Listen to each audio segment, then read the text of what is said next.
અહીંયા ઉપસ્થિત શિક્ષકો તથા મારા વાલા વિદ્યાર્થી મિત્રોને લઘુમ દ્રષ્ટિને સત્સંવંદન. આજે હું તમારી સમક્ષ એક વાર્તા રજૂ કરીશ. તેનું શીર્ષક છે ટાઢું ટબકલું.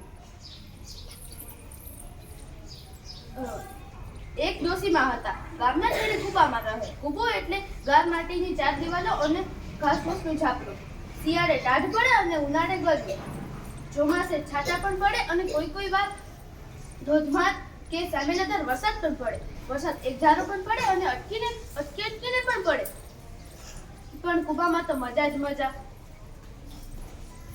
ડોશીમાં કૂબામાં રહે અને આનંદ કરે. શિયાળો ગયો, ઉનાળો ગયો અને આવ્યું ચોમાસું. મેઘલી જ જામી હતી. અચાનક ઝરમર મેહુલા આવવાનું શરૂ થયો. એ એક સરસ મજાના સંગીત સાથે.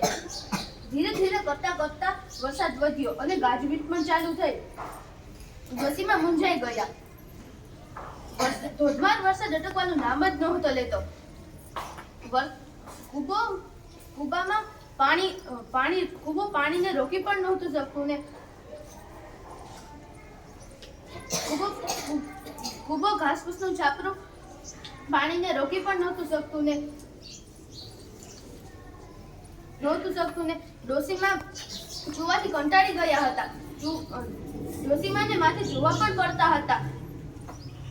હવે કૂબામાં ક્યાં બેસું જેથી મારા માથે જોવા ન પડે તે શોધવા જતા હતા. ત્યાં તો ખાબોચિયામાં તેનો બક આવ્યો. એ તો લપસી ગયા. ડોશીમાં તો ઓય માં કરીને પડ્યા. માંડ ઊભા થઈને ખીજાઈને બોલ્યા, ભાઈ રે ભાઈ, હું કોઈથી ના બીઉં, સિંહથી ના બીઉં, વાઘથી ના બીઉં. બીઉં તો બીઉં, ટાઢા ટબકલાથી બીઉં.